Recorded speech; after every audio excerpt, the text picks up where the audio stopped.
Hello everyone, thank you for all the likes and shares. Please continue to like and share in the new year. Happy New Year. This is our first video of 2016 and we are continuing our study of Worth It, Rebuilding Self-Worth After. Through this study we've looked at the life of Simon Bar Jonah, who we also know as Peter. And there may be a question as to why we keep referring to him as Simon Bar Jonah instead of his God-given name, his Christ-given name, Peter. It's because there was a process Simon Bar Jonah had to go through in order to become Peter. And as a matter of fact, every now and then, Simon keeps popping up in Peter's life, sort of as a reminder that no matter how far you go, there's still something on the inside that you have to deal with. And we can take a lesson just from that. Every now and then, our Simon might pop up.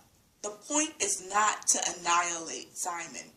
The point is to learn from Simon's mistakes and to allow Peter to become more prevalent. Allow our God-given self, who Christ has assigned us to be the prevalent spokesperson in our lives. That when people encounter us, they encounter Peter and not our version of Simon. So be encouraged, even if you see that in your own life. Be encouraged that you're in the process. You're in the process of becoming more and more of your Christ designated self. And that process is an ongoing process. And so just be encouraged in that. But as we look at Simon Bar Jonah and we look at the 10 D's of damage, we made a promise that we would do 4 or 5 of them in a video. The first one is divorce. And Simon Bar Jonah goes through a type of divorce when he encounters Christ. Now, it's not literal divorce. It's not the divorce or separation of a spouse from a spouse, but it's a type of divorce. The type is when you have to separate yourself from anything you held true or lifelong. Simon Bar Jonah held what he knew about fishing as true and lifelong. But when he encounters Christ, he has to divorce himself from what he knew to be true or lifelong.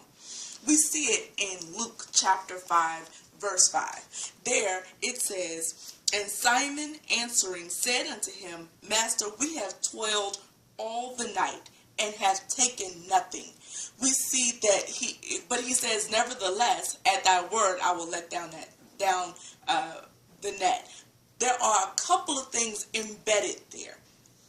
First and foremost, we see that Simon has to divorce himself from what he held true. He knew after what he had done all night that there was no way that there was going to be fish available to him. That he had tried all night long to acquire something that just wasn't there. He knew how to fish. He had been doing it his entire life. He's gotten to this point where he knows there's nothing there.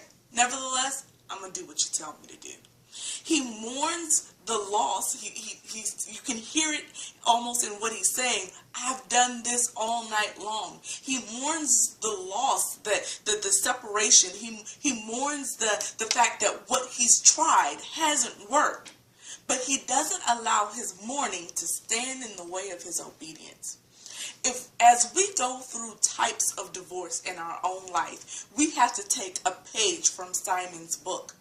Yes, we have to mourn what we've gone through. Yes, we will mourn what we've gone through, especially when there's a separation from a lifelong truth. Not mourning it is abnormal. Mourning it is normal. So we will mourn the loss of this lifelong truth, what we've known and what we've put into practice. When it doesn't work, we'll mourn the loss of it. The key is not to be disobedient in that moment. To be obedient even in the moment of mourning.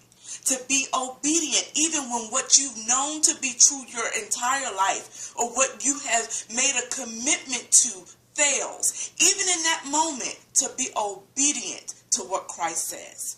Because in that obedience, you will also get a set of instruction that will lead to celebration.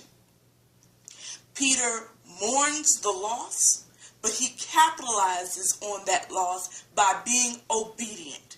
And he uses the instruction that Christ gives him to take him to a place of celebration.